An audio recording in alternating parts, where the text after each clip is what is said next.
அன்பார்ந்த முருக பக்தர்களுக்கு வணக்கம். நான் ஜேம்ஸ் கே கோபி.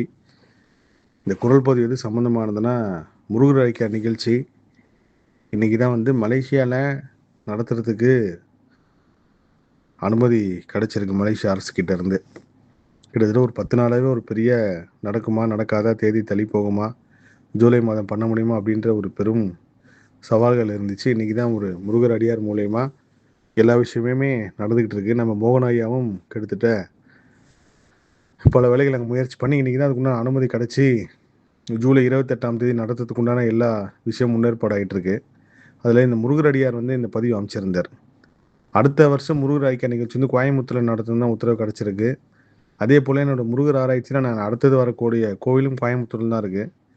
அது ஒரு அற்புதமான கோவில். நான் அந்த கோவிலை பற்றி நிறைய தேடி பார்க்குறப்போ இந்த அளவுக்கும் பெருசாக இல்லை. ஆனால் அது அகத்தியர் முதல் கொண்டு அணையார் பெருமான் முதல் கொண்டு பல சித்தர்கள் முருகப்பெருமானை வணங்கியிருக்காங்க. முருகப்பெருமானை அவங்களுக்கு காட்சி கொடுத்துருக்காங்க. அந்த அற்புதமான கோவில்.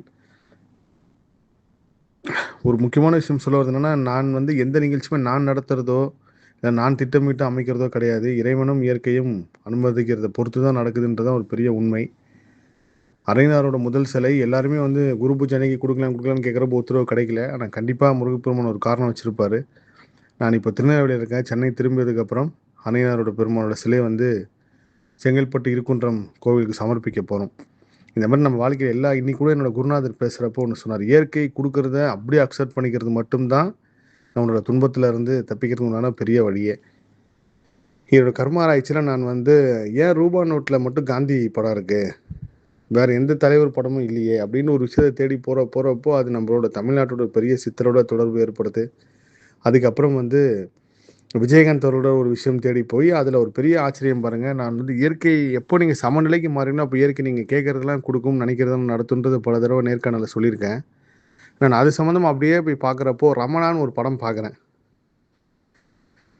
அந்த ரமணா படம் ஞாயிற்றுக்கிழமை நான் பார்க்குறேன். ஞாயிற்றுக்கிழமை பார்த்துட்டே இருக்கும்போது அதில் ஒரு சில விஷயங்கள் அப்படியே தொடர்பு ஏற்படுத்திருக்கும். அந்த யூகி சேது கேரக்டர் எப்படி இந்த யூகி சேது கேரக்டர் டிசைன் பண்ணியிருப்பாங்க, எப்படி வடிவமைச்சு எப்படி இந்த கேரக்டர் இவரை கூப்பிட்டுருப்பாங்க அப்படின்னு சொல்லி ஒரு பெரிய கேள்வி மனசில் எழுந்துக்கிட்டே இருக்குது. நான் முருகதாஸ் அவர்கள்கிட்ட தொடர்பு கொண்டு நம்ம கேட்போம், அவர் நம்மளுக்கு நல்ல நண்பர்னால கேட்போம் அப்படின்னு சொல்லி நான் யோசிச்சிட்டேன். அப்படின்னா தயாரிப்பாளர் சைடில் கூட கேட்போம், அந்த கேரக்டர் நீங்கள் வேறு யாரையாவது வச்சுருந்தீங்களா இல்லை இவர் தான் ஃபஸ்ட்லேருந்தே வச்சுதான் கேட்போம். ஏன்னா அதில் ஒரு பெரிய இயற்கை ரகசியத்தை முருகதாஸ் அவருக்கு தெரியாமே பெருசாக அவர் டெலிவரி பண்ணியிருப்பார்.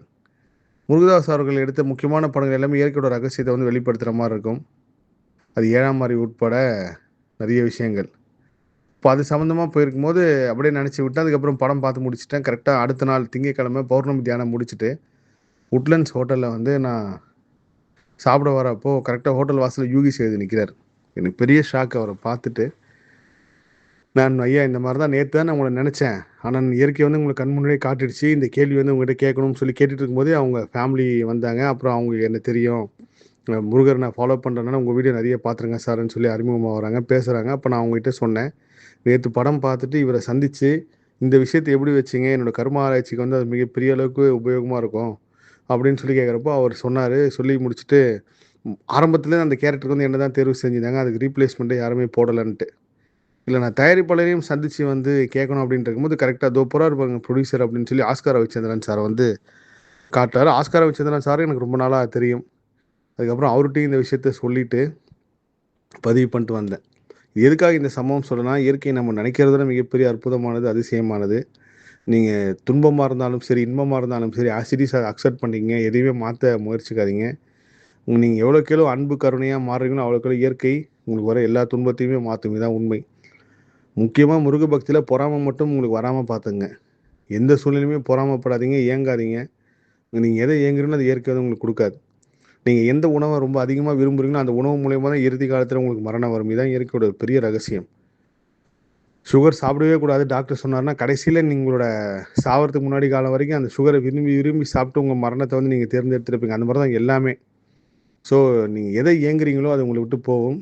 எதை ரொம்ப அதிகமாக விரும்புங்களோ அதனால தான் நம்மளுக்கு திரும்பவும் வரும். அதனால் சமநிலை மனதோடு இருங்க. கோயம்புத்தூருக்கும் முருகப்பெருமானுக்கு உண்டான தொடர்பே ஒரு அற்புதமான ஒரு தொடர்பு. இன்றைக்கி வெறும் கோயம்புத்தூர் ஒரு சின்ன மாவட்டமாக சொல்கிறோம், கிட்டத்தட்ட அது ஒரு 60-70 ஆண்டுகளுக்கு முன்பு ஒரு பெரிய சக்தி உள்ள ஒரு பவர்ஃபுல்லான இருந்திருக்கு. அதுவும் கேரளா வரைக்கும். முருகர் அற்புதம், அதிசயம் தொடரும். திரும்பவும் நான் சொல்றது என் வாழ்க்கையில நடக்கிறது எல்லாமே முதல்ல நான் திட்டமிட்டுட்டு இருந்தேன். இப்ப இறைவனும் இயற்கையும் தான் திட்டமிடுறாங்கன்றது தான் ஒரு பெரிய உண்மை. விரைவில் முருகர் அடிக்க நிகழ்ச்சியோட தேதி, நேரம் எல்லாம் அறிவிக்கிறேன். எல்லா புகழும் முருகனுக்கே. நன்றி.